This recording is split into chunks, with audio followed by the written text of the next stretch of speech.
Get off my land." The words hit Lavinia Slater like a slap across the face. She stood in the scorching Nevada heat, her leather traveling case gripped in both hands, staring up at the most infuriating man she had ever had the misfortune of encountering in her 26 years of life. David Donnelly loomed in the doorway of his sprawling ranch house like a storm cloud that had taken on human form, his jaw set so hard she thought she could hear his teeth grinding from 6 feet away. Dust swirled between them, stirred up by a hot July wind that seemed to carry the scent of betrayal itself. "Mr. Donnelly, I have traveled 4 days from Sacramento on your behalf," Lavinia said, keeping her voice as steady as she could manage despite the fury rising in her chest. "Your advertisement was specific. You needed an experienced ranch manager. I'm an experienced ranch manager. I have the credentials to prove it." "You're a woman," he said, just that. Just those 3 words delivered like a sentence handed down by a hanging judge. "Yes," Lavinia replied, her chin lifting. "And you're apparently a fool, so I suppose we both have our burdens to carry."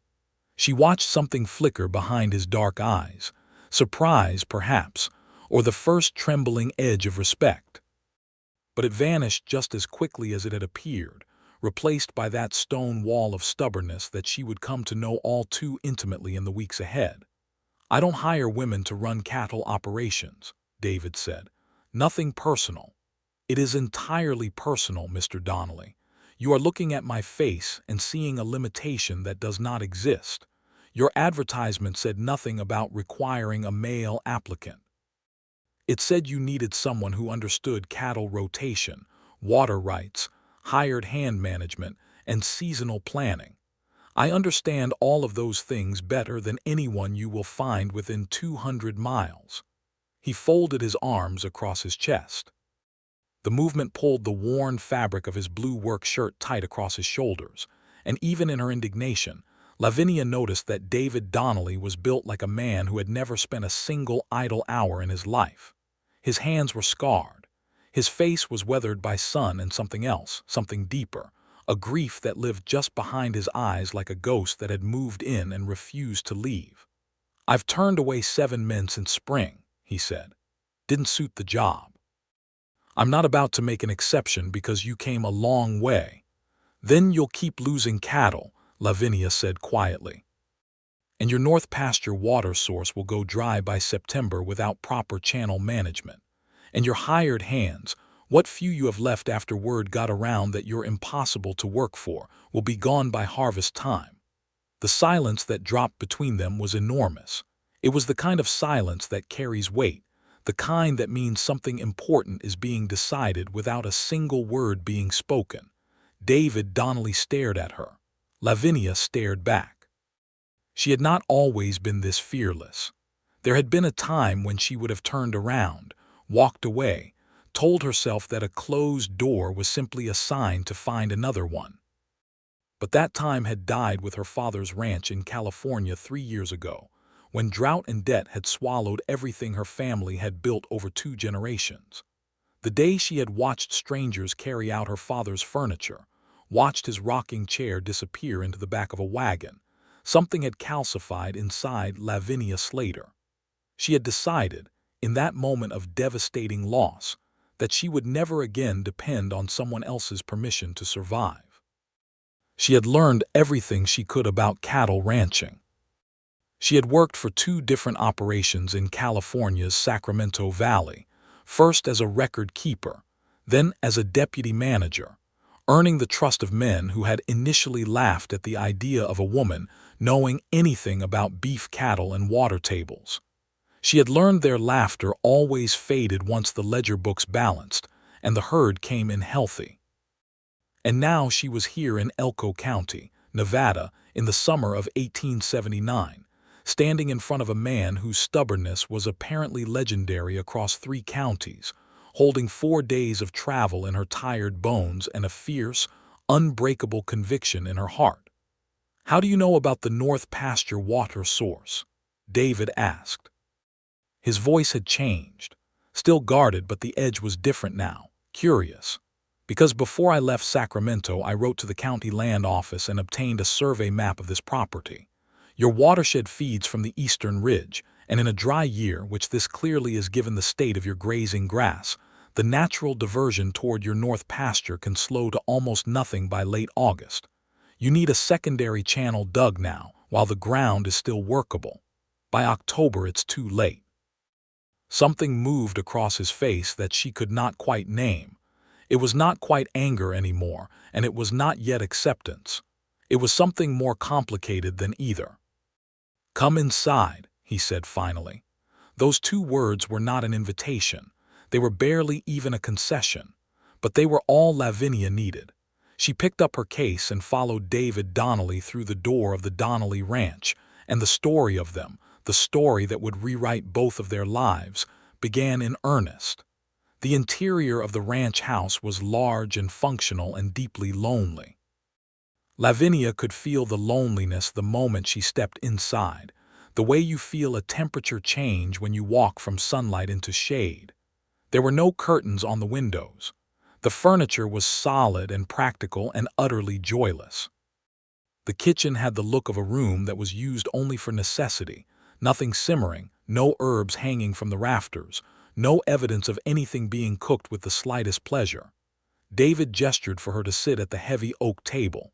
He poured 2 cups of coffee from a pot on the iron stove and set one in front of her without asking if she wanted it. She found she liked that. It was honest, at least. "Tell me about the operations you've managed," he said, dropping into the chair across from her. Lavinia set down her traveling case and opened the brass clasps. She pulled out a folder of papers, letters of reference, handwritten ledger summaries, notes on herd management strategies she had implemented and their results. "The Morrison operation outside Sacramento," she began, laying out a paper. 1,700 head of Hereford cattle.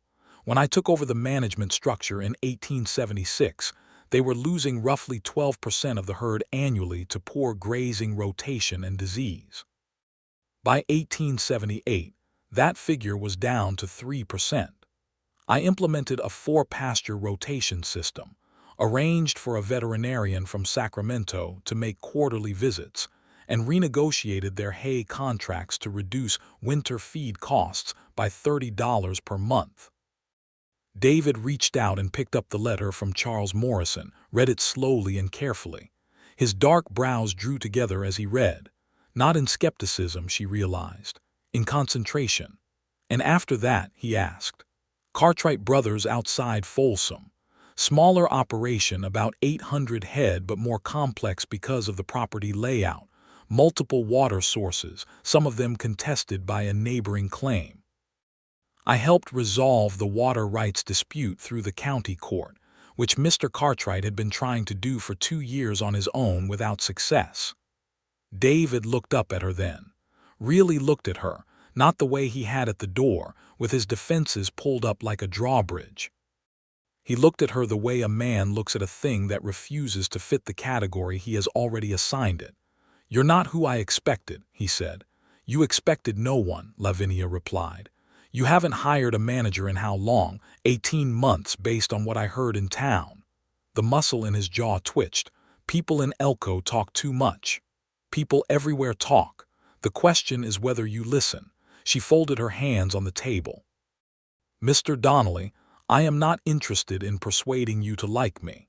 I am interested in a professional arrangement that benefits your ranch and provides me with fair compensation and authority.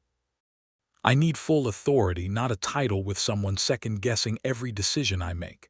If that is not something you can offer, then I will thank you for the coffee and be on my way." He was quiet for a long moment.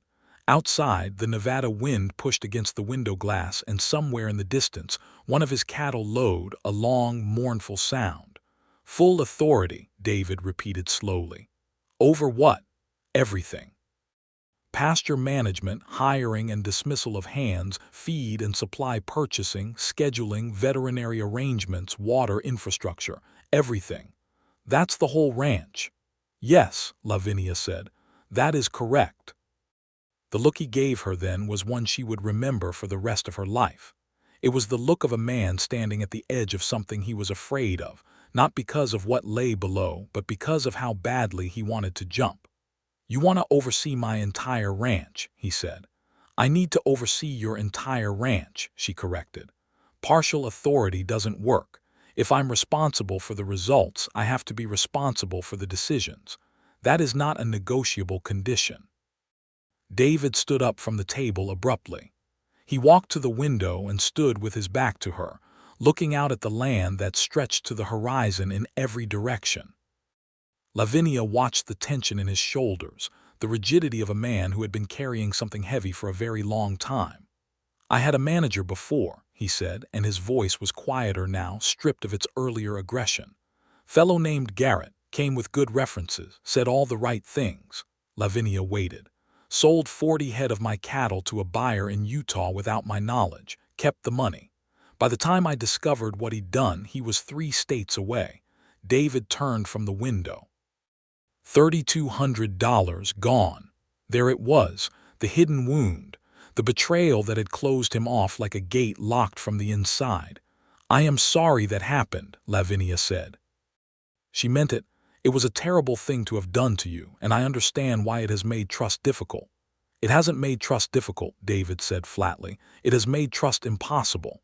"Then we are at an impasse," Lavinia said. She began gathering her papers. "Because what you're describing is not a professional arrangement. It is a cage, and I will not work inside a cage no matter how necessary the job."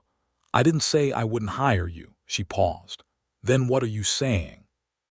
David Donnelly crossed the room and sat back down at the table. He looked at his scarred hands for a moment, then looked up at her. The ghost behind his eyes was still there, but something else had moved alongside it, something tentative and searching. "I'm saying I haven't decided yet," he said, "and that's more than I've said to any of the 7 men I turned away." Lavinia slowly set her papers back on the table. "All right," she said. "Then let's keep talking." They talked for 3 hours. The sun traveled a long arc across the Nevada sky, and the coffee in their cups went cold. And they talked about cattle breed management and water infrastructure, and the complicated business of keeping a 9,000-acre ranch running profitably in a decade when the railroad was changing everything about how beef moved to market. David knew his land with an intimacy that Lavinia recognized and respected. He could describe every acre, every water source, every fault line in his operation, with the precision of a man who had spent years building something he believed in. He was not, she realized, a man who did not care. He was a man who cared too much and had been burned for it. By the time the light outside had shifted from gold to amber, David Donnelly had offered Lavinia Slater the position of full ranch manager at the Donnelly Ranch, at a wage of $45 per month plus room and board in the foreman's cottage, which sat 50 yards from the main house and had, she noted with quiet gratitude, a lockable door. The condition he attached to the offer was this: a 90-day trial period, after which either party could terminate the arrangement without obligation. Lavinia accepted. They shook hands across the table with the formality of a business transaction, and neither of them acknowledged the way that handshake lingered a half-second longer than professional necessity required. The first 2 weeks were a battle, not between David and Lavinia, though there were certainly moments of friction there.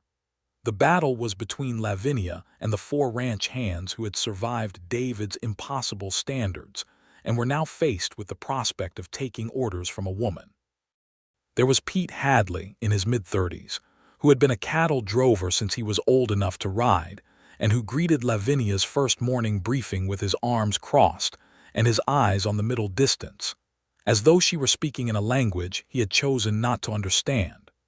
There was Caleb Ames, younger, around 22, who was more openly hostile, making small comments under his breath that he knew she could hear.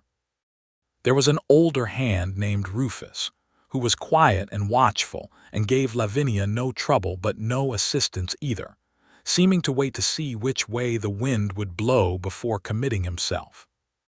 And there was Tomás Espinoza, the youngest of the 4, who was 19 years old and had come up from a ranching family in southern Nevada, and who alone among them met Lavinia's eyes when she spoke and gave crisp, professional responses to her directives. She liked him immediately. On her third morning, Lavinia rode out before sunrise to inspect the north pasture water situation she had described to David. She had not been wrong. The natural diversion channel was silting up badly, choked with debris and dried sediment, and the flow that should have been carrying water to the north grazing area was reduced to a thin trickle that would be nothing at all within 6 weeks. She came back to the ranch with mud on her boots and her riding gloves, her notebook full of measurements and observations, and found David in the equipment shed reviewing the condition of the hay-cutting machinery. "The North Channel is worse than I estimated," she said without preamble. "We need to begin digging the secondary diversion immediately. I want to start this week." David looked up from the machinery. "That's a significant undertaking." "Yes, which is why we need to start now. You'll need at least 3 men on it for 2 weeks. I know. I'll need you to order the additional shoveling tools and the necessary piping from the supplier in Elko. I've written up the list." She handed him a sheet of paper. He took it and read it. She watched him processing, weighing the cost against the necessity. She could see the moment he made his decision, a slight relaxing of the line between his brows. "I'll send Rufus to town tomorrow," he said. "Today," Lavinia said. "Tomorrow we lose a day we cannot afford." David looked at her for a long, considering moment, and then, without argument, he said, "Today." It was the first time he had yielded to her judgment without resistance, and Lavinia felt the small, significant warmth of it in her chest. She was careful not to let it show. She assigned Pete, Caleb, and Tamaz to the channel project, and the struggle that followed over the next week was a masterclass in managing difficult personalities under pressure. Pete's sullen compliance gradually shifted as he realized that Lavinia knew what she was doing. She made the right calls. She adjusted the digging approach midweek when they hit unexpectedly rocky ground, redesigning the channel route on the fly with a practicality that even Pete's stubbornness could not deny was impressive. Caleb remained the problem. On the 6th day of the channel project, he made a comment at midday, loud enough for the other hands to hear, about how it was unnatural for a woman to be giving orders on a cattle operation, and how it was only a matter of time before the whole arrangement fell apart. Lavinia was 20 feet away. She heard every word. She walked over to Caleb with the calm of someone who has decided exactly what they are going to do and is not in any hurry. "Put down your shovel," she said. Caleb blinked. "What? Put it down, you're done for the day. You can't dismiss me. Donnelly hired me. And Donnelly gave me full authority over staffing, which I can demonstrate in writing if you'd like to walk back to the house and review my employment terms." She kept her voice entirely level. "You are dismissed for the rest of the day without pay. If you choose to come back tomorrow and do the work professionally, I will expect no further commentary on whether my position is natural or otherwise. If you cannot do that, you should collect your belongings from the bunkhouse, and I will tell Mr. Donnelly you have left." The silence around the worksite was absolute. Pete had stopped moving. Rufus, who had been helping with a secondary task nearby, stood very still. Tamaz kept his eyes on the ground. Caleb stared at Lavinia for a long, dangerous moment. She did not look away. He put down the shovel. He walked back toward the ranch buildings without a word. That evening, David came to the foreman's cottage. He knocked on the door and waited, which she appreciated. She opened it and found him standing on the small wooden porch with his hat in his hands, which she had already learned meant he was going to say something he was not entirely comfortable saying. "I heard about what happened with Caleb today," he said. "I handled it within the terms of my authority," Lavinia said. "He was insubordinate and I addressed it. I know, I'm not here to question it." He paused. "Caleb came to me after. Asked me to intervene. And," David turned his hat over in his hands once, "I told him that you were the ranch manager and your decisions were final unless they violated something that was clearly wrong, which this wasn't." Lavinia felt something she had not expected. Not vindication exactly, something softer. "Thank you," she said. "I said I'd back your authority," David said simply. "I keep my word." He put his hat back on and turned to go. He had taken 3 steps off the porch when Lavinia said, "He'll come back tomorrow." David turned. How do you know? Because he needs the work. And because I gave him a way to come back with his dignity intact by not making a spectacle of the dismissal. She leaned against the door frame. It's easier for men to accept direction from a woman if they're not publicly humiliated in the process. David was quiet for a moment. That's wise, he said. I've had practice, Lavinia replied. She was right. Caleb came back the next morning, said nothing to her directly except a terse acknowledgement of the day's work plan, and did his job without further comment. The dynamic on the work site shifted after that, subtly but unmistakably. Whatever authority Lavinia had been asserting theoretically became actual after that day. The hands did not love her, but they began to respect her, which was far more useful. The channel project was completed in 11 days, 3 days ahead of Lavinia's estimate. The secondary diversion began carrying water to the north pasture immediately, and David rode out to see it with the expression of a man watching something he had not fully believed in become real before his eyes. You were right, he said, standing beside her at the newly cleared channel. I usually am, she said. He looked at her sharply, and then the corner of his mouth moved in a way she had not seen before. It was not quite a smile, but it was the beginning of one. The real trouble arrived in August, in the form of a man named Harlan Croft. Harlan Croft was a land speculator out of Reno who had been quietly buying up smaller ranching properties in Elko County for the past 2 years, consolidating land ahead of a planned railroad spur extension that would make certain parcels enormously valuable. He arrived at the Donnelly ranch on a Tuesday afternoon in a fine black buggy with a hired driver, wearing a suit that had no business being in the Nevada dust, and asked to speak with David about a business proposition. Lavinia was in the middle of a feed cost negotiation at the equipment shed when she saw the buggy arrive. Something about it made the hair on the back of her neck stand up. She wrapped up the conversation she was having with Rufus, handed him a note for the Elko grain merchant, and walked to the main house just as Harlan Croft was stepping onto the porch. David was already there, and the look on his face told her that he knew this man and did not particularly want to. Croft, David said. His voice was flat. David, Harlan Croft said with a wide, practiced smile. He was in his mid-40s, broad-shouldered, with the polished manners of a man who had learned to make friendliness into a weapon. I see you've made some changes around here. His eyes landed on Lavinia with a quality that made her feel like something being assessed at auction. Miss Slater is my ranch manager, David said. Anything you have to say to me about this property, you can say in front of her. Croft's smile didn't waver, but something behind it did. Of course, he said. Of course. I've come with an offer, David. A generous one. I'm prepared to buy the Donnelly ranch at a price that would set you up very comfortably for many years to come. Lavinia watched David's face. She saw the trap in the offer immediately, saw the shape of the hidden motive behind Croft's well-dressed appearance. She said nothing yet. This was David's moment to respond, and she needed to see who he was in it. Not interested, David said. You haven't heard the number.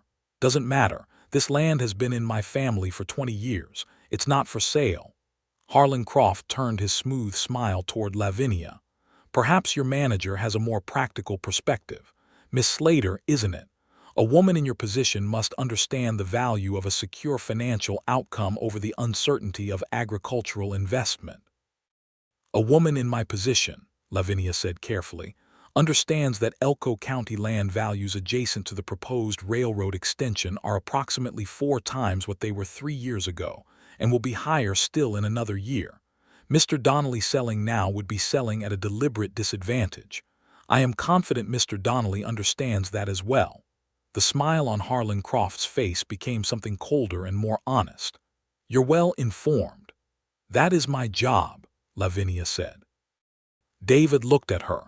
She caught his gaze for just a moment, and in that moment something passed between them that had nothing to do with railroad extensions or land values. It was recognition. The recognition of 2 people discovering, somewhat against their intentions, that they are on the same side. Croft left without his deal. He shook David's hand and said all the right polite things about keeping the conversation open, and David said the right polite things back, and the black buggy rolled away down the ranch road with the driver flicking the reins, and both David and Lavinia watched it go. "How did you know about the railroad extension?" David asked. "County Recorder's Office. I requested the land survey documents, remember? The extension plans are in the public record. They've just been filed in a way that makes them inconvenient to find." She looked at him. "You should know that Croft won't give up after one visit." "I know," David said. "He's been at 3 other ranches in the county, 2 of them sold. Then we need to document everything on this property meticulously. Records of herd value, land improvements, water infrastructure. If he tries to pressure you through other means, you need to have an ironclad picture of the ranch's full value." "Other means," David repeated. "You think he'll play dirty?" "I think men who come to the desert in a suit that cost more than your annual hay budget do not accept the first no they hear," Lavinia said. "Yes, I think he will play dirty." She was right about that too, but that particular storm was still a few weeks away.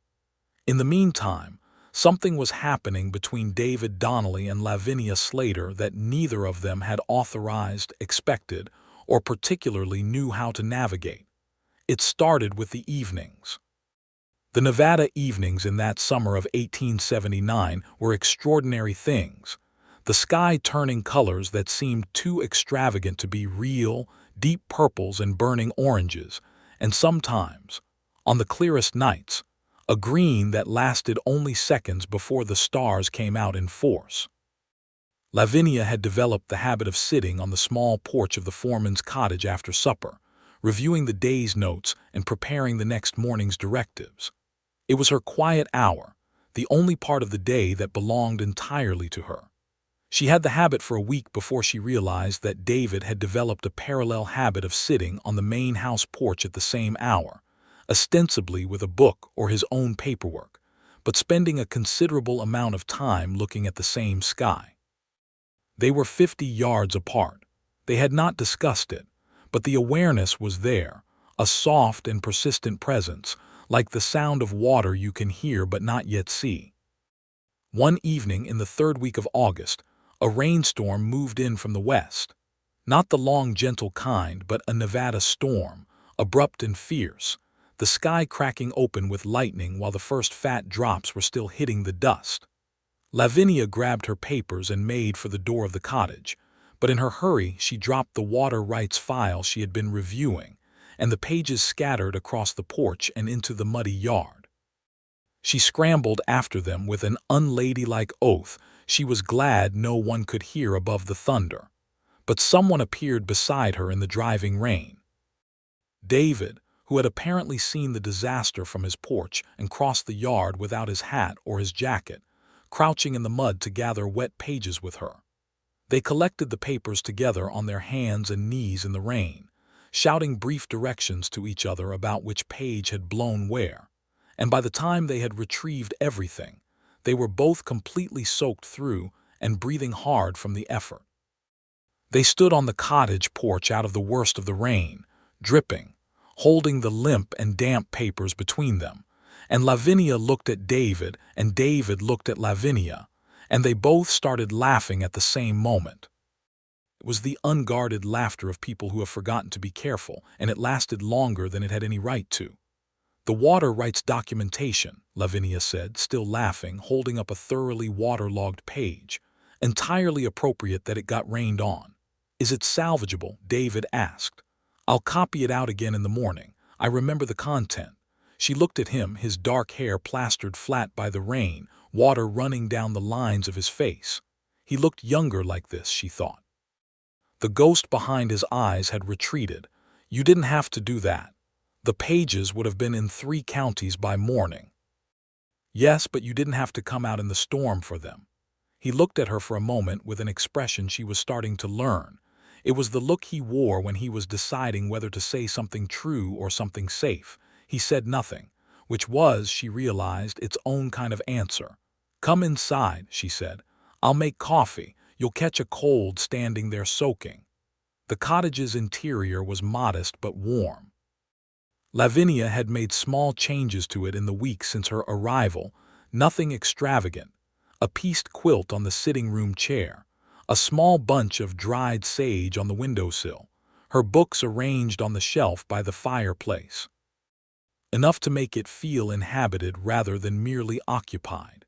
She put the kettle on the small stove and found a towel for David, who stood in the center of the room looking somewhat at a loss, as though being inside her cottage required a recalibration he had not prepared for. She handed him the towel and turned away to change out of her soaked outer garments, stepping behind the curtain that divided the sleeping area from the sitting room. When she came back out, David was standing at her bookshelf, looking at the titles. He had dried his face and run his hands through his hair, and something about the sight of him there, in the warm lamplight of her cottage, looking at her books, made something in Lavinia's chest contract in a way that was not entirely comfortable. "Shakespeare," he said, touching the spine of one, "and a veterinary manual. My two greatest influences," Lavinia said, going to the stove. He looked at her over his shoulder, and this time the corner of his mouth definitely moved into a smile. A real one, small and careful, as though he was rationing them. "Who else have you read?" he asked. "Everything I could get my hands on. My father had a good library for a ranching man. He believed that the land teaches you what to do with your hands and books teach you what to do with your mind, and you need both." She poured the coffee. "What about you?" "I read," David said, slightly defensively. "I know. I've seen the books on your desk. Dickens and a horse breeding manual and something I couldn't make out the title of." "Mining law," he said. "In case Croft ever tries to challenge our water rights based on the upstream mining claims." Lavinia set down the coffee pot and looked at him with open admiration. "You already knew the threat." "I'm not an ignorant man," David said quietly. "I know what my land is worth. I know what men like Croft want." He came to the table and sat down, wrapping his hands around the coffee cup she set in front of him. "What I don't always know is how to fight it on multiple fronts at once. The ranch management, the legal questions, the financial documentation." He looked up at her. "You can see it all at once. I can see each piece but not the whole picture." "That is why you need a manager," Lavinia said. "I know," he said, and then quieter, "I know it now." The rain hammered the cottage roof. The lamp cast a warm circle of light. They sat across the small table from each other and talked, not about ranch business this time, but about other things. About Lavinia's father and his library and the day the ranch was lost. About David's parents, who had come to Nevada from Ireland in the 1850s with nothing and built this land from hard ground and harder determination. About what it meant to belong to a place, to have your identity so intertwined with a piece of earth that you could not imagine yourself apart from it. "My father used to say that land doesn't lie," David said. "People lie. Agreements lie. Prices lie. But the land itself tells you the truth every single season." "My father said something similar," Lavinia said. "He said the land will tell you what it needs if you're quiet enough to listen." She paused. "He was quieter than I am." "I noticed you are not particularly given to quietness," David said, and the warmth in his voice when he said it turned the observation into something that was almost tender. "I was," Lavinia said. "Before." She did not explain what before meant. She did not need to. She could see from David's face that he understood. He left when the rain eased to a drizzle just before 10 o'clock.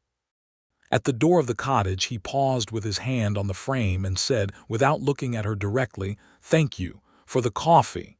"Thank you," she said, "for the papers." He walked back across the wet yard to the main house, and Lavinia stood in the doorway and watched him go, and told herself very firmly that what she was feeling was simply the natural warmth of a collegial relationship developing appropriately in a professional context. She did not entirely believe herself.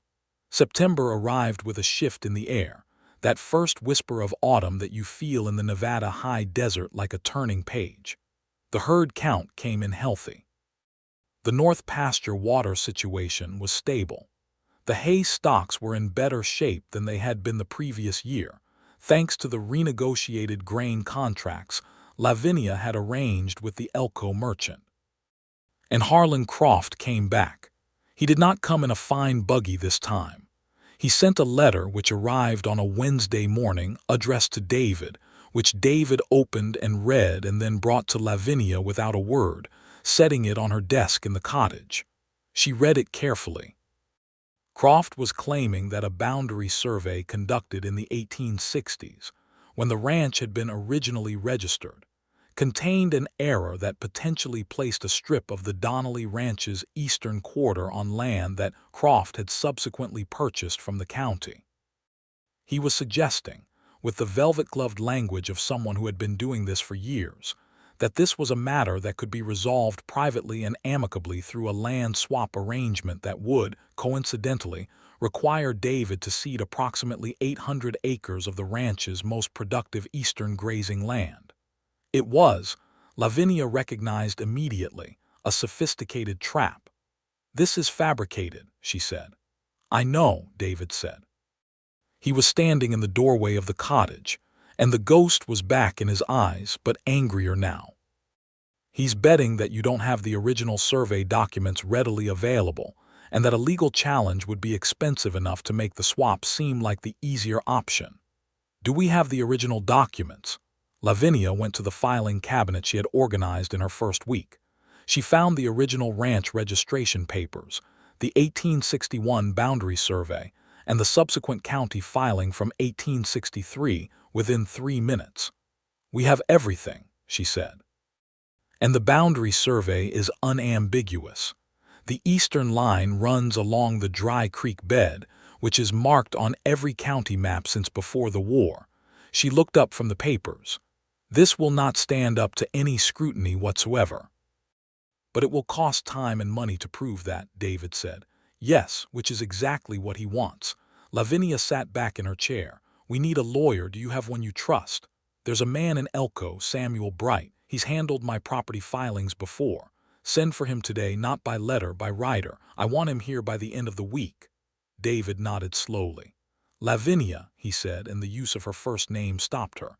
He had not used it before. "Always Miss Slater, always the careful professional distance. I need you to know something." She looked at him carefully. "When I turned you away at the door that first day," he said, "I was wrong, not just about you specifically. About everything I had decided about who could be trusted with this place." He looked at the window, at the land beyond it. "Garrett's betrayal, it made me into someone I don't entirely respect, closed off and suspicious and determined not to need anyone." "It is a reasonable response to being betrayed," Lavinia said carefully. "Maybe, but reasonable and right are not always the same." He looked back at her. "You have cared for this ranch as though it was your own. I see it every day. And I want you to know that I see it." Lavinia was quiet for a moment. When she spoke, her voice was steadier than she felt. "You trusted me with authority when it would have been easier not to. That mattered." They looked at each other across the small cottage room, and the distance between them felt charged, the way the air feels before lightning. "I'll send Tomas for the lawyer," David said, and pushed off the door frame and was gone. Samuel Bright arrived on Friday. He was a small, dry man in his 50s with the careful eyes of someone who read a great deal and spoke only when he had something worth saying. Lavinia liked him immediately. He reviewed Croft's letter, then reviewed the original survey documents, and spent the better part of an hour at the kitchen table with his reading glasses and a cup of coffee, making notes in a small ledger. "Croft's claim has no legal merit," Bright said at last. "The boundary survey is clear and has been recorded continuously without challenge for 18 years. Any court would dismiss this within 5 minutes of reviewing the documentation." "We know that," David said. "The question is what Croft does next." "He has a few options," Bright said. "He could file a formal legal challenge which would cost him money and time and would fail. More likely, he'll try a different approach. He might challenge your water rights through the mining upstream claim angle, or he might attempt to get county commissioners sympathetic to him, to create some kind of regulatory difficulty for the ranch." "Political pressure," Lavinia said. "It's his preferred method from what I've heard," Bright confirmed. He got 2 ranches in the county to sell last year, partly through patience and partly through making their operational lives complicated enough that selling seemed like relief. What can we do proactively? Lavinia asked. Bright looked at her with the approving eye of a man who liked questions that looked forward rather than back. Document everything. Your operational compliance with county regulations, your water usage records, your herd health records. Create a paper record of this ranch as a well-run, legally impeccable operation that will stand up to any scrutiny. I've already begun that process, Lavinia said. She went to the filing cabinet and brought out the systematic records she had been maintaining since her first week. The organized ledgers, the herd health logs, the water usage documentation, the vendor contracts. Bright looked through them and his eyebrows rose steadily. This is exceptional record keeping, he said. It is standard practice for any well-managed operation, Lavinia said. Bright glanced at David. Where did you find her? She found me, David said, and the simplicity of the statement and the quiet way he said it made Lavinia look at the table. They sent Bright back to Elko with a formal response to Croft's letter that made the ranch's legal position crystal clear, drafted in Bright's precise legal language. It was the kind of document that told a man not to try this particular approach again. October came.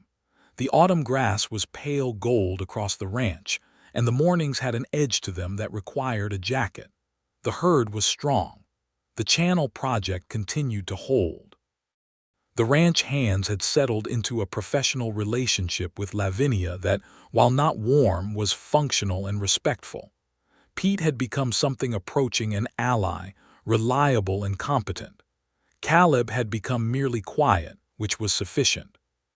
Tamaz had become genuinely good, a young hand who was learning at an impressive rate, and who Lavinia was beginning to think had a real future in ranch management if someone gave him the opportunity. She mentioned this to David one October evening. They had fallen into a new habit, these weeks past, of sitting together after supper in the main house kitchen, not in the cottage. Lavinia was not entirely sure when that shift had happened, but the kitchen had become a shared space in the evenings, the fire in the stove warm, the conversation easy in a way that neither of them remarked upon because to remark upon it would have required acknowledging what it meant. Tamaz, David said. He poured 2 glasses of the good whiskey he kept for special occasions, which was another new habit of these evenings, and handed one to Lavinia. He's good. I've thought that for a while. I'd like to give him more responsibility.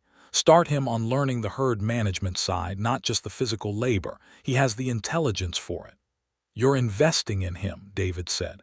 Isn't that what you do with the people who work for you, if they're worth it? David turned his glass on the table, watching the amber liquid catch the firelight. Garrett was someone I invested in too, he said. Brought him up through the operation, gave him more and more authority. He paused. Maybe that's why it hit so hard. Tamaz is not Garrett, Lavinia said firmly. I'm a good judge of people, Mr. Donnelly. You are, he agreed. And then, with a half-smile she had now begun to look for every day, and you've been here 3 months, I believe that entitles you to call me David. Lavinia looked at him. 3 months, she said, the 90-day trial period. Yes, he held her gaze steadily. In case you were wondering whether I intended to honor the original terms, I don't. I'd like you to stay, permanently, if that's agreeable to you. The word permanently landed in the room with a weight she had not expected, a richness it could not have had if it had only been professional. It's agreeable, she said, quietly, without looking away. The fire crackled.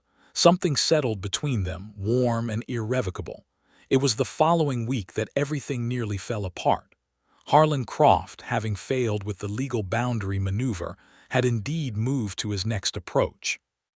He arrived not at the ranch this time, but in Elko, where he met with 2 county commissioners over dinner at the hotel, and based on what Samuel Bright reported back afterward, made certain suggestions about the Donnelly Ranch's water usage being potentially in violation of the upstream mining claims rights. It was fiction, but it was sophisticated fiction, and it triggered an official county inquiry that would require David's presence in Elko for a formal hearing. The night before David was to leave for Elko, the atmosphere at the ranch was tense. Lavinia had spent the afternoon going over every water rights document, every usage record, every correspondence with the upstream mining operation, preparing the full documentation package for Samuel Bright to present at the hearing. She was confident in the records.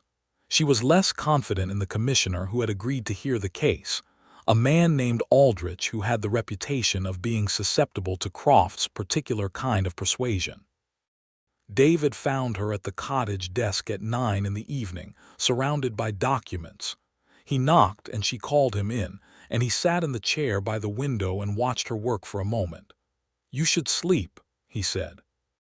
"The documents need to be organized exactly right," she said without looking up. "Lavinia," she stopped, set down her pen, looked at him. He was watching her with an expression that she had never quite seen on his face before. Not the professional consideration she had come to know, not the careful guardedness that was his default. This was something unguarded and open, and it stopped her breath in a way she had not anticipated. "You don't have to carry all of it," he said. "I want to," she said. "This ranch deserves to be protected. I know," he was quiet for a moment, "but I'm talking about more than the ranch." He looked at his hands on the arm of the chair. "I've been watching you for 3 months, working from before dawn until after dark, fighting every battle on every front, doing the work of 3 people and never asking anyone for anything, not even help. I don't need, everyone needs help," David said. "Even the most capable people on earth." He looked at her directly. "I know what it is to shut the door on needing things. I've been doing it for 2 years, and all it got me was a ranch that was falling apart and a life that was just walls." Lavinia was very still. "I'm telling you," David said carefully, "that I don't want you to be alone in this. Whatever happens in Elko, whatever Croft tries next, whatever challenges come after that." He paused, and she could see how much this cost him, a man who had learned that vulnerability was a trap and was choosing deliberately to open the trap and step into it anyway. "I don't want you to be alone in any of it." The silence in the cottage was very soft. Outside, the Nevada night was enormous and full of stars. "David," Lavinia said, her voice was not quite steady, "I need to be very clear about what you're saying to me." "I know," he said. "I'm not being unclear. I'm saying it as plainly as I know how." He stood from the chair. He crossed the small room and stood in front of her desk, and when he spoke again his voice was quiet and certain. "I am in love with you. I do not know when it happened, and it did not ask my permission, and I am fairly certain you have not been any more prepared for it than I have, but there it is." Lavinia rose from her desk. She was close to him now, close enough to see the steady, terrified sincerity in his dark eyes. "You are the most stubborn, difficult, closed-off man I have ever encountered," she said. "I know. You turned me away at the door when I had traveled 4 days to help you. I know. And you are absolutely impossible to argue with when you've made up your mind about something. I'm aware of that as well."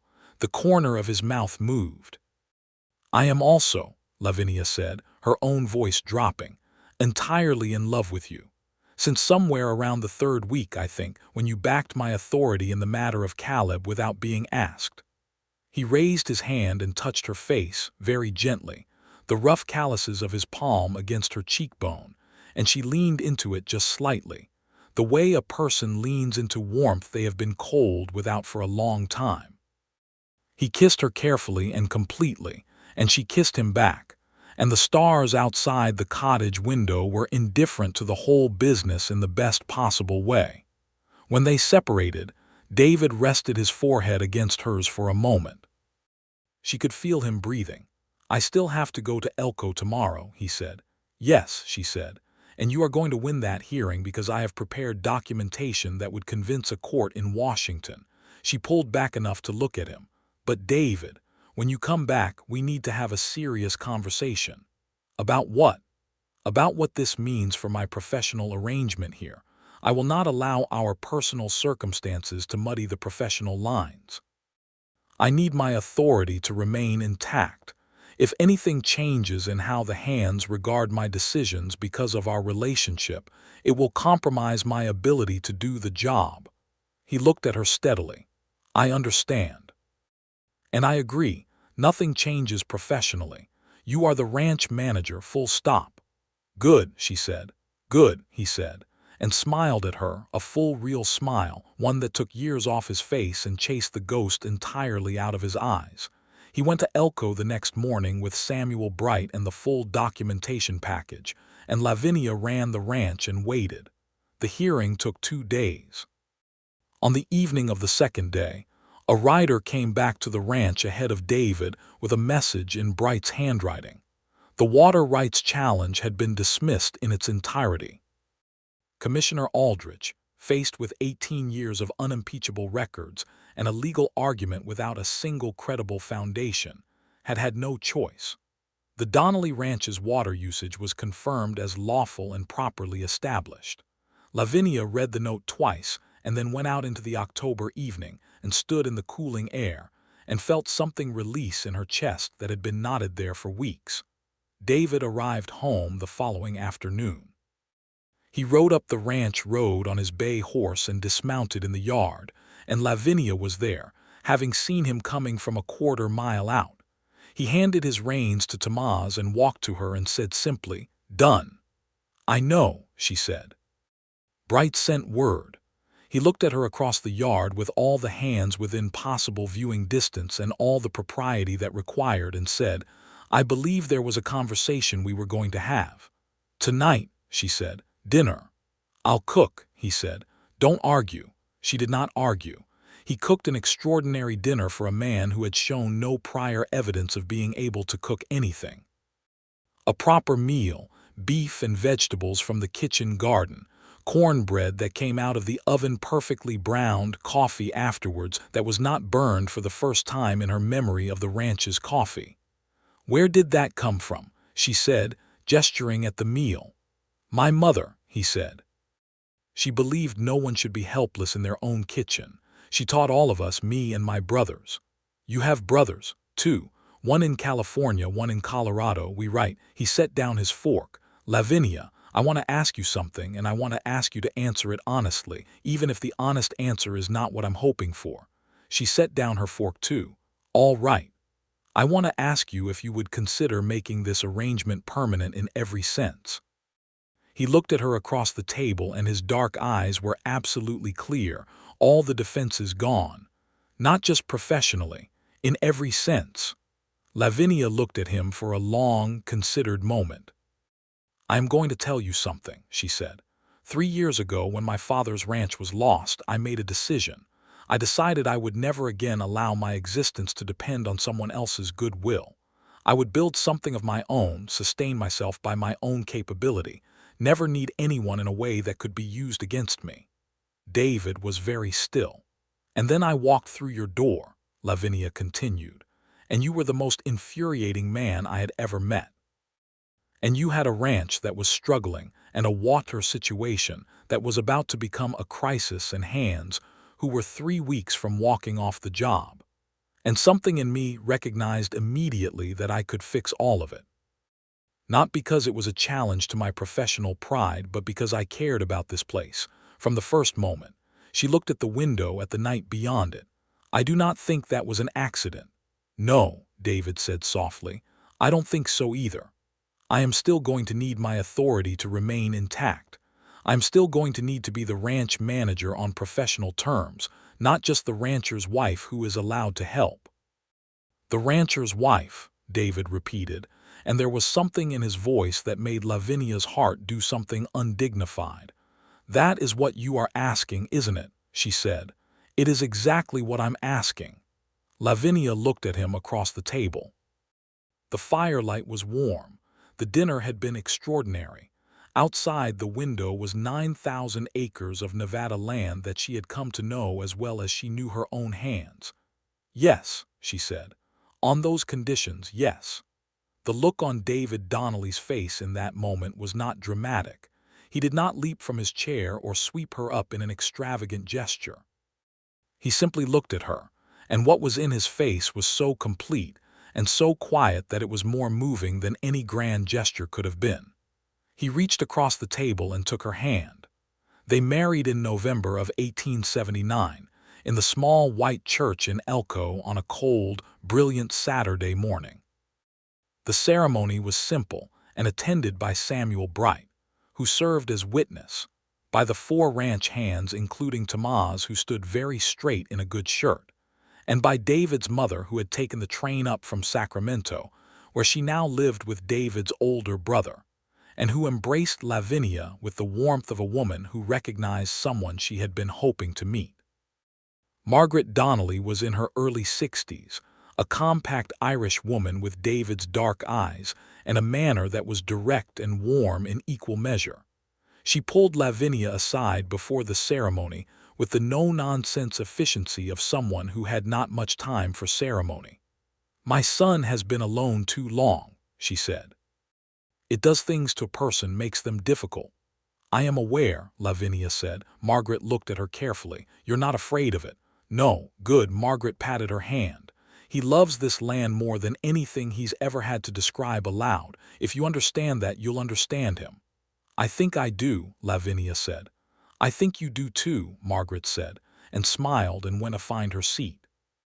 David stood at the front of the church in his good black suit with his hat in his hands, looking at the door with an expression that was anxious and certain at the same time. And when Lavinia walked through it in the blue wool dress she had bought in Elko the previous week, the expression on his face became something she would keep with her for the rest of her life. The minister's words were the traditional words. The vows were the traditional vows. When David slid the plain gold band onto Lavinia's finger, his hands were absolutely steady, which she found she loved about him. A man who shook when he was moved by something, but not when he was certain of it.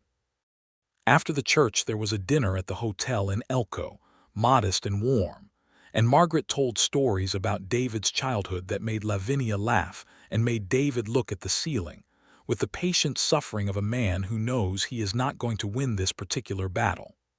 They drove home to the ranch in the cold November dark, bundled in the wagon beneath a shared blanket, the Nevada sky above them dense with stars.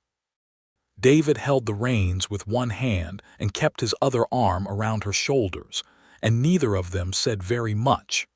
There was nothing they needed to say that the night was not already saying for them. Winter settled over the Donnelly ranch with a quietness that Lavinia had not expected. She had imagined that the cold season would be a slow time, a resting time.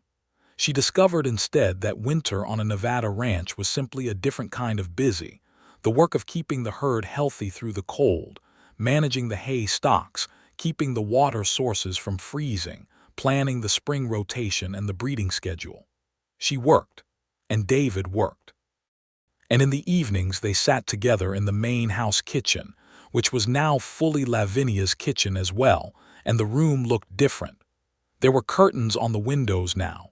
There were herbs hanging from the rafters. There was always something simmering, and the coffee was never burned. Harlan Croft made one more attempt in December.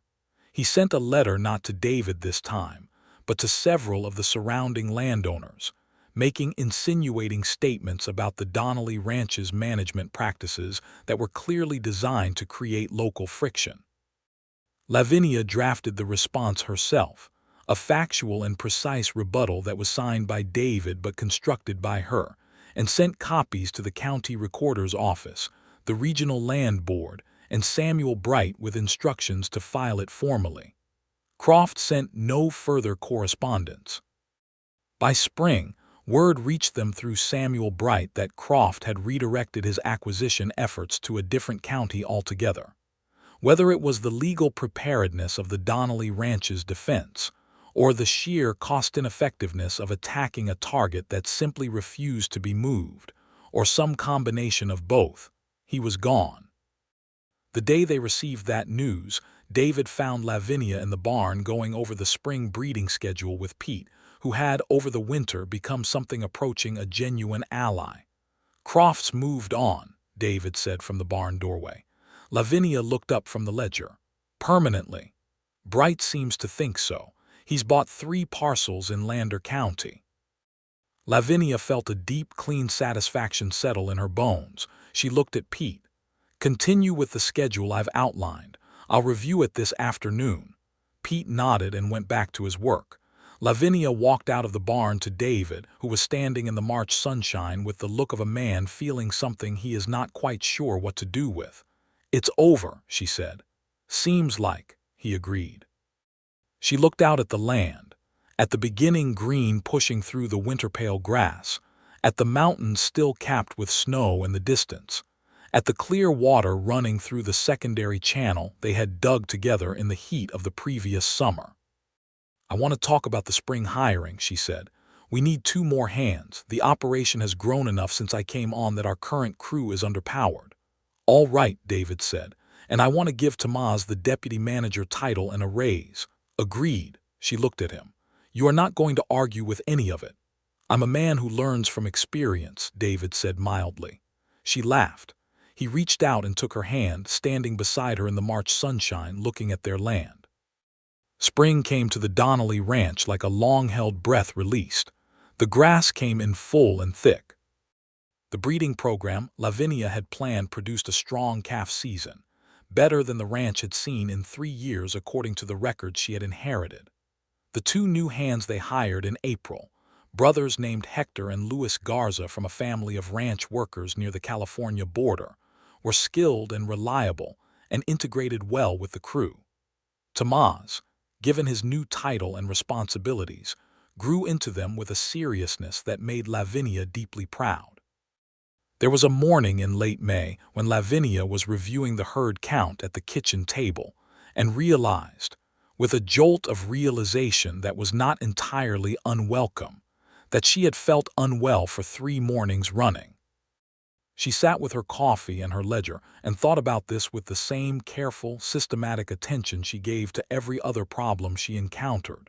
She told David that evening.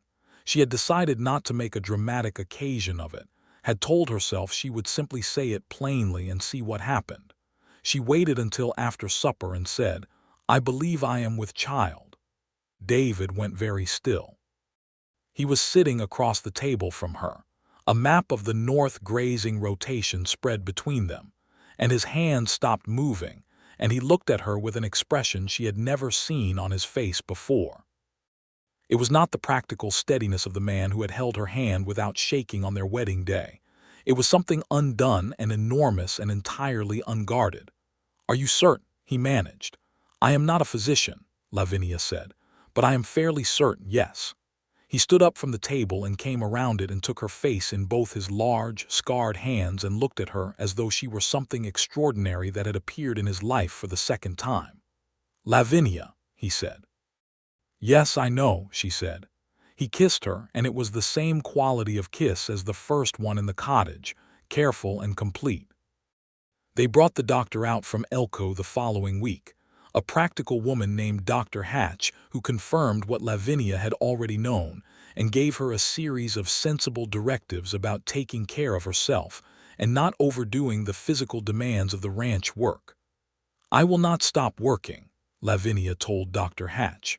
"I am not asking you to stop," Dr. Hatch said. She was a small, precise woman in her 40s who had been practicing medicine in Elko County for 15 years and was entirely unsurprised by capable women.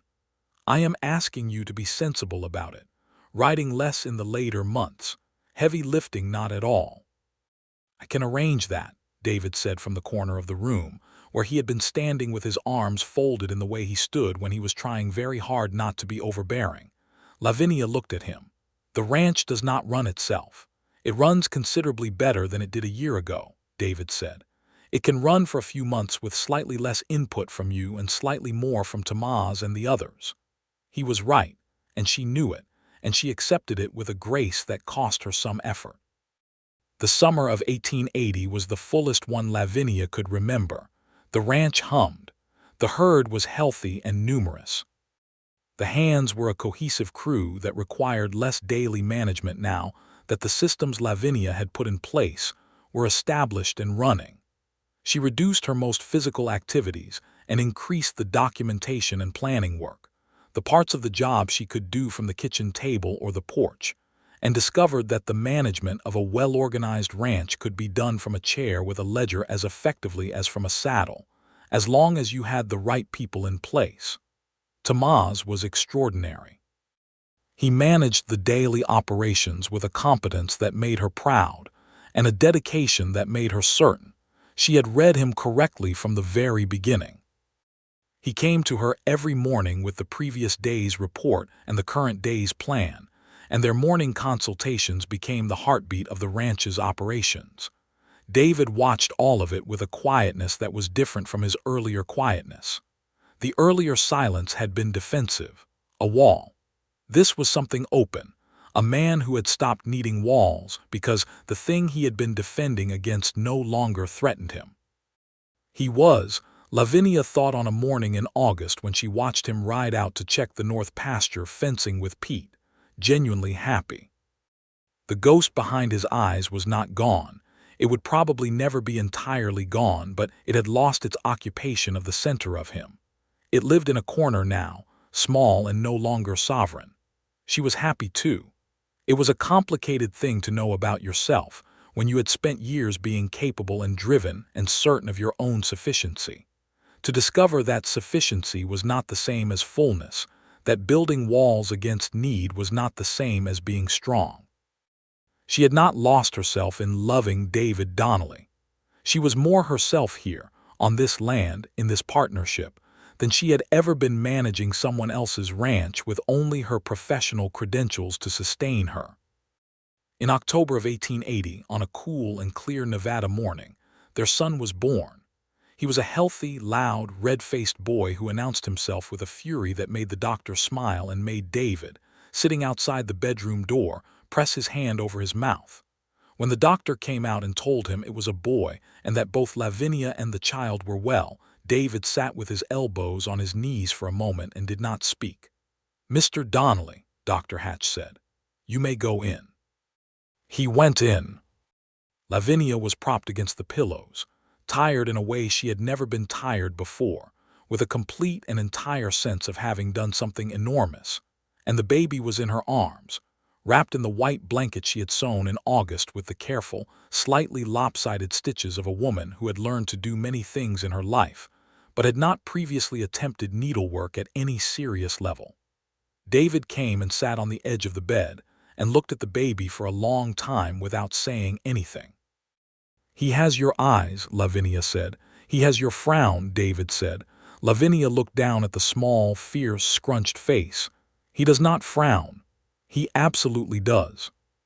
He already looks like he's calculating something." She laughed, which was painful and wonderful at the same time. "What shall we call him?" David asked. They had discussed names, circled around them without deciding, and now looking at the specific actual person who had arrived in the world, Lavinia said, "James, after my father." David was quiet for a moment. He put his hand very gently on the baby's head. "James Donnelly," he said, trying it. "James Patrick Donnelly if my father gets a word in." "James Patrick Donnelly," Lavinia agreed. She looked at David, whose dark eyes were wet in the morning light. "He would not be here if you had sent me away at the door." "I nearly did," David said. "I know. I am very glad you did not." David leaned forward and kissed her temple, and then, carefully, the baby's forehead, with the gentleness of a large man who has learned that some things require the opposite of strength. The years that followed at the Donnelly Ranch were good ones. Not without difficulty, because nothing in the world of cattle ranching in the late 19th century was without difficulty, but good in the way that matters, which is to say full and purposeful and rich with the accumulated weight of a life genuinely lived. Tamaz Espinoza became the full ranch manager in 1882, when Lavinia stepped into a new role that she designed herself, the position of ranch administrator, which meant she oversaw the strategic and financial management of the operation from a broader view while Tamaz handled the daily operations. It was a good arrangement. Tamaz had grown into exactly the kind of professional she had always believed he could become, and the additional authority and compensation, allowed him to send money home to his family in southern Nevada, and eventually to bring his widowed mother north to live in Elko. The Donnelly Ranch expanded in 1883 when a neighboring property of 3,000 acres came up for sale at a reasonable price following the death of its owner. Lavinia reviewed the financials with Samuel Bright, assessed the land's condition and potential, and presented David with a 20-page analysis of the acquisition's viability. He read it in one sitting at the kitchen table, occasionally asking her questions that showed he was reading with full attention, and at the end said simply, "Buy it." The expanded operation required 2 additional hands and a second water infrastructure project, a larger and more complex version of the North Channel work they had done in that first summer. Lavinia planned it. Tamaz oversaw the execution. David rode the new fence lines every morning for a week when it was done, learning the new land with the same intimate attention he gave to everything that belonged to him.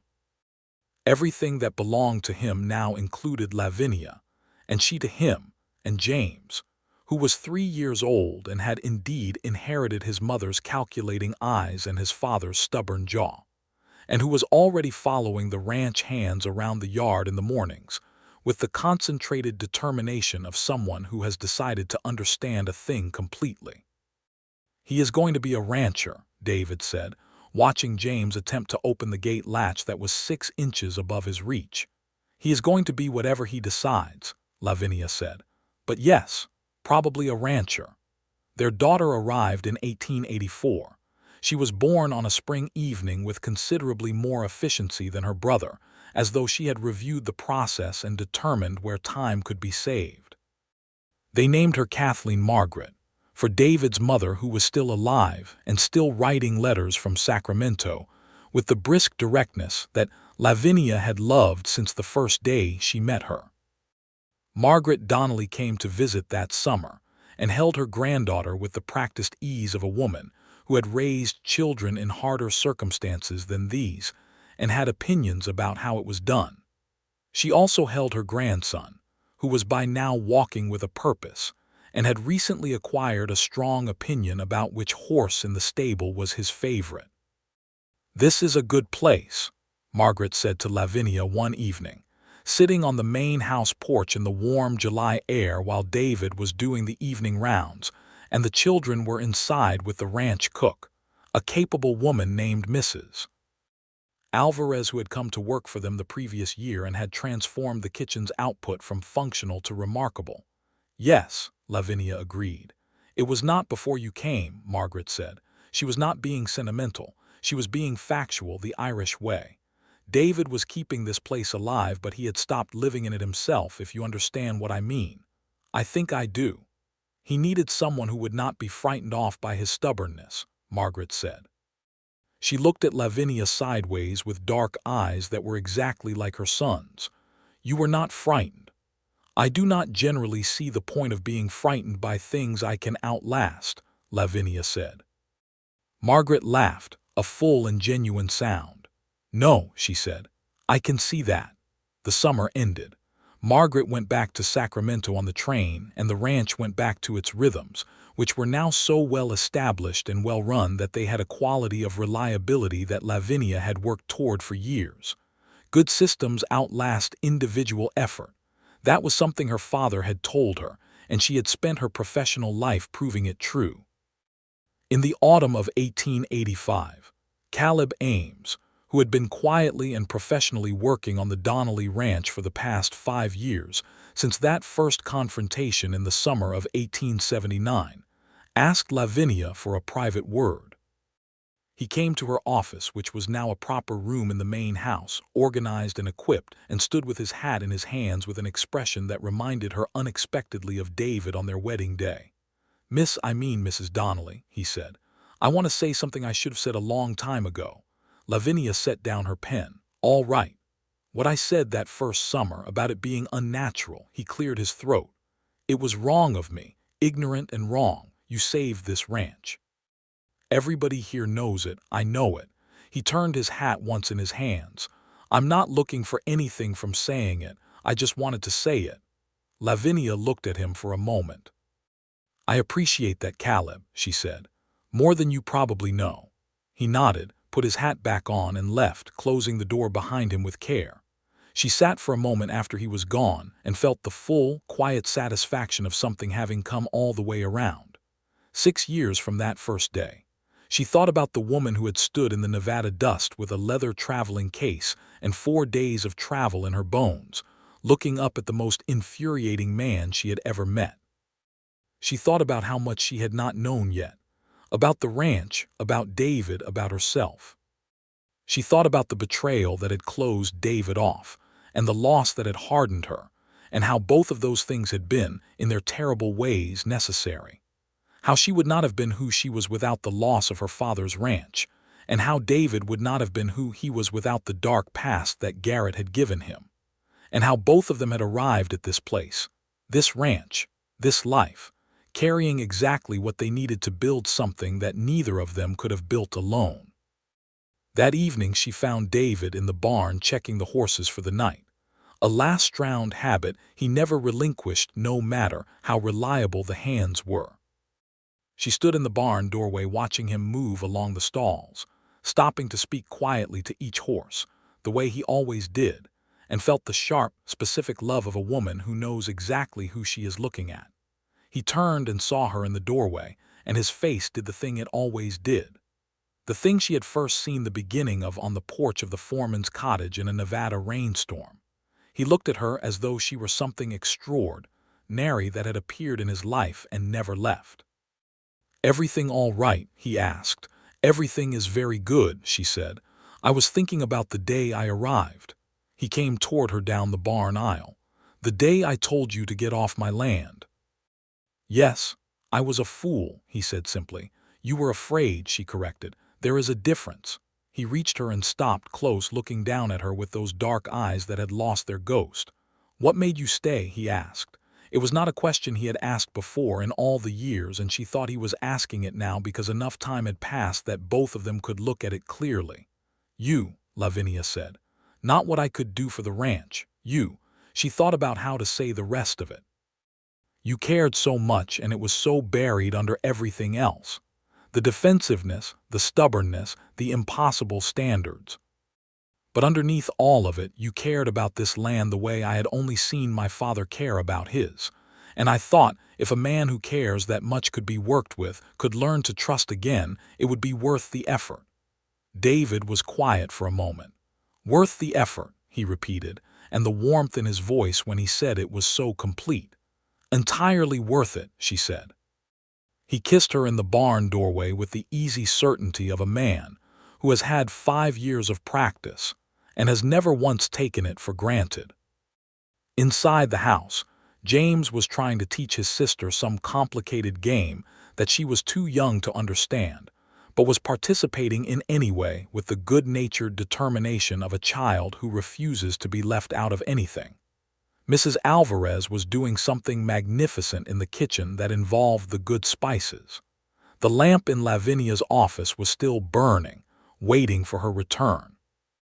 Outside, the Nevada evening was doing its usual extravagance with the sky, the colors turning over the mountains in shades that had no business being real. The North Pasture Channel ran steady. The secondary diversion they had dug in that first summer, 6 years ago in the scorching July heat when everything between them was still professional and careful and charged with unexplored possibility, carried water across the land as it had ever since, reliable and clear. David and Lavinia stood in the barn doorway and watched the sky a moment more. His arm was around her shoulders. Her hand was on his, her plain gold wedding band warm from the summer evening. The Donnelly ranch breathed around them. 9,000 acres plus 3,000 more, all of it documented and recorded and managed and loved. All of it defended against the Crofts of the world and running on the system she had built and the trust they had learned together and the combined force of 2 people who had each been, in their own way, alone for too long and who had found each other at a door in the Nevada dust on a burning July day. "Come inside," David said. "Dinner will be ready." "In a moment," Lavinia said. She wanted one more minute of the sky. He waited beside her. That was another thing she had always loved about him, she thought. Once David Donnelly decided on something, he was steadfast. He had decided on her across a kitchen table with cold coffee and a rainstorm outside, and he had never wavered, not once in all the years, not when the professional lines were complicated, or the ranch was difficult, or the children were exhausting, or the records needed reviewing at 9 at night, and she was too tired to be good company. He simply stayed. She turned and looked at him in the failing light. He looked back at her. The stubborn rancher who had refused to hire anyone until she had agreed to oversee his entire ranch, and who had given her his ranch and his heart and his entire improbable life without reservation. "All right," she said. "Let's go inside." They walked together across the yard in the Nevada evening, the house warm and lit ahead of them, the land vast and theirs behind them, and the story of them went on, as good stories do, unfinished and full and alive in all the ways that matter. 2 years later, in the autumn of 1887, Lavinia gave birth to their third child in the same room where James and Kathleen had arrived, with Dr. Hatch in attendance and David in the hallway with his elbows on his knees, and James, now 7, sitting beside his father with the serious face of a boy who understood something important was happening. The third child was another boy. He came into the world in the early morning, noisy and healthy and emphatic about it, and they named him Robert William Donnelly, for both their fathers, because by then they had enough distance from their losses to be able to honor them without breaking. The Donnelly Ranch at the end of the 1880s was a prosperous and well-regarded operation, known in Elko County and beyond for the quality of its herd and the efficiency of its management. Samuel Bright had referred several other ranchers to Lavinia for consultation on water rights questions and operational organization, and she had assisted where she could, though she was careful never to let those consultations take more from the ranch's time than it could afford. Tomás Espinosa was still the ranch manager, and had become, over the years, something that the word employee could not quite contain. He was part of the fabric of the place. His mother, who lived in Elko, came to the ranch for Sunday dinners occasionally, and his younger siblings had come to know the Donnelly children well. He had married a woman named Alina from Elko in 1886, and they were expecting their first child, and David and Lavinia had told them they were welcome to expand the foreman's cottage if they needed the space. "You grew up in that cottage," David reminded Lavinia one morning. "I grew up in the idea of that cottage," Lavinia said. "It was always meant to be for someone permanent. Tomás has been permanent from the beginning." Pete Hadley had left the ranch in 1884 to start his own small cattle operation, a development Lavinia had actively encouraged and privately helped him plan for, reviewing his finances and helping him draft his initial loan proposal. He wrote to the ranch twice a year. His operation was small but stable. Caleb had married a woman from town and was still a Donnelly Ranch hand, quieter and more reliable than anyone would have predicted from his first summer, which was proof of something Lavinia had always believed, that people are capable of becoming better versions of themselves when they are given both clear standards and fair treatment. Rufus had retired the previous year in his 60s and moved to live with his daughter in California. His going-away supper at the ranch had been a genuine and warm occasion, with Mrs.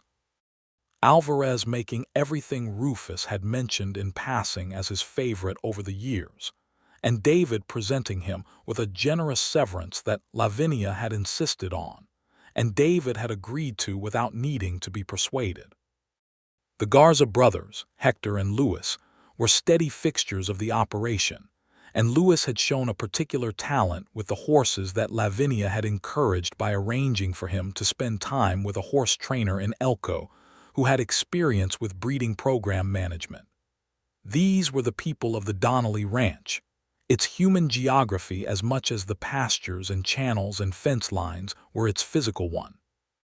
Lavinia knew all of their names and their circumstances and their capacities and their histories, because that was how you managed people, not as interchangeable labor, but as specific human beings with specific strengths and needs.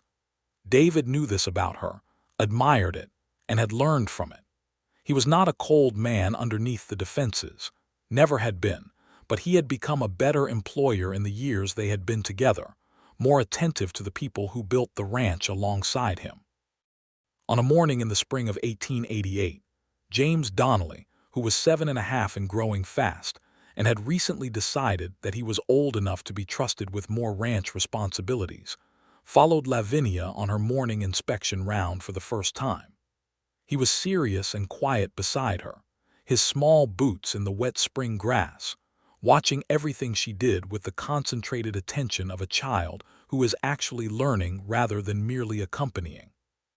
He carried a small notebook, which he had asked for specifically, and made marks in it that Lavinia did not try to read. When they reached the North Channel, the secondary diversion she had planned and the hands had dug in that long ago July, Lavinia stopped and looked at the water moving steadily through it. "What is this one for?" James asked. She told him about the watershed, about the dry years, about the necessity of the secondary diversion when the natural flow slowed. "Did this channel exist when you came here?" he asked. "No," Lavinia said. "We built it in the first summer. You and Father." The hands dug it. "I planned it. Your father authorized the materials and supplies." She looked at the clear running water. "It was one of the first things we did together." James made a mark in his notebook. He looked at the channel with his father's serious brow and his mother's measuring eye. "It still works," he observed. "Yes," Lavinia said. "Good infrastructure lasts." He wrote that down too. She watched him write it and felt something so complete and so tender that she had no word for it in any language she knew. They walked back to the house in the spring morning, the boy and the woman, through the grass and the light. And the land was as it had been when she first saw it, except that it was also entirely different. Because you cannot pour 6 years of love and work and care into a thing without changing both the thing and yourself.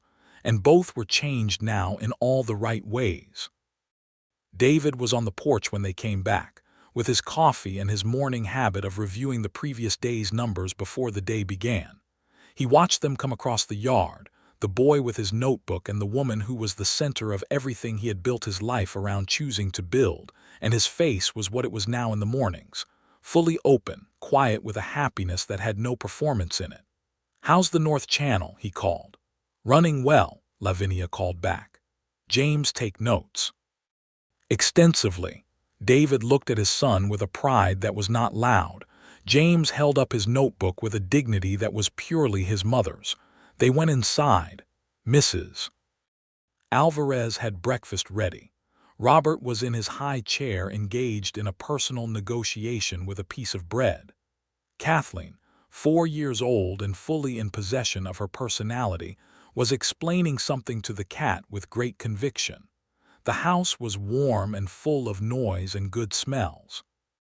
Lavinia sat down at the table that had once been cold and functional and joyless, in the house that had once echoed with the loneliness of a man who had decided not to need anything, and poured herself a cup of coffee, and listened to the sound of her family in the morning.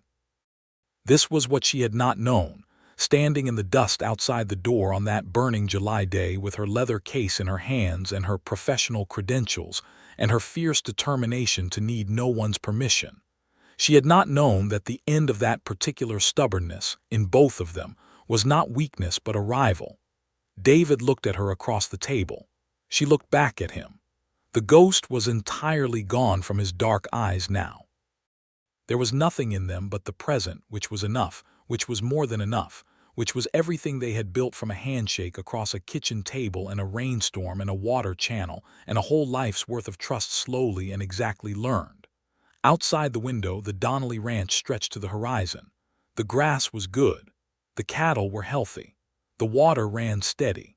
The people who worked the land were treated with fairness and respect. The records were meticulous and unimpeachable.